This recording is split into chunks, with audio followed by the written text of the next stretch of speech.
Join সবাইকে। তো তোমরা যারা ফৌজিতে জয়েন হতে চাও এবং মিনিমাম ক্রাইটেরিয়া তো তোমরা জানো না, তো তাহলে এই ভিডিওটা তোমাদের জন্য। ভিডিওটা করে দাও শেয়ার এবং সেভ করে রাখো ভিডিওটা।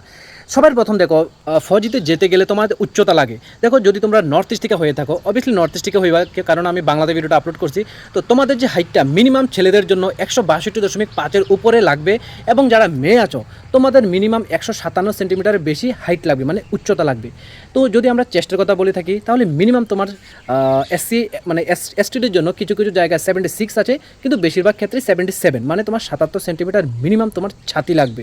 তারপর ওজনের কথা বলা যাক, ওজন মিনিমাম তোমার 48 কেজি ওজন তোমার হতেই লাগবে। এটা হয়ে গেলে তোমার কিছু ফিজিক্যাল ক্রাইটেরিয়া। তারপর রানিংয়ের মধ্যে কী হয়, রানিংয়ের মধ্যে যেমন এসএসসি জিডির মধ্যে যদি এক্সামিনেশন দাও, তাহলে তোমার মিনিমাম 5 কিলোমিটার তোমাকে দৌড়তে লাগবে 24 মিনিটে, এবং যদি 1600 মিটার আর্মি র্যালির মতো হয়ে থাকে তাহলে 6.5 মিনিটের আশেপাশে তোমরা টাইমটা পেয়ে যাবে। আর ফিমেলের জন্য সেম টু সেম কিছু 2-3 মিনিট একটু বেশি থাকে। তারপর এটা হয়ে গেলো তোমার ফিজিক্যাল। তারপর রিটেনের মধ্যে তোমাকে রিজনিং জানতে হবে, ম্যাথ জানতে হবে, জিকে জানতে হবে, এবং ইংলিশ না হলে বাংলা, 2টা থেকে হিন্দিও আছে, 3টা থেকে তোমাদের যে কোনো একটা চয়েস করতে লাগবে। মানে টোটাল তোমাদের 4টা সাবজেক্ট সম্বন্ধে সাধারণ জ্ঞান থাকতে লাগবে। তারপর হলো মেডিকেল। ভাই, মেডিকেলের কোনো রকম সমস্যা হলে হয়তো না, যেরকম আমি চোখে দেখি না, আমি কানের পর্দার সমস্যা আছে, আমার হাতের আঙ্গুলে একটা এরকম বাঁকা, এরকম হলে হয়তো না। মেডিকেলে একদম প্রপার লাগবে, কারণ তুমি একজন ফৌজি, তোমার শরীরে এতটুকু তোমার কমিয়া থাকলে হয়তো না।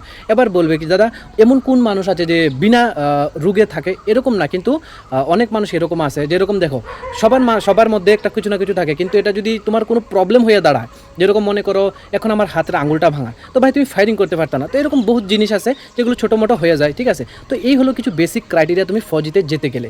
জয় হিন্দ।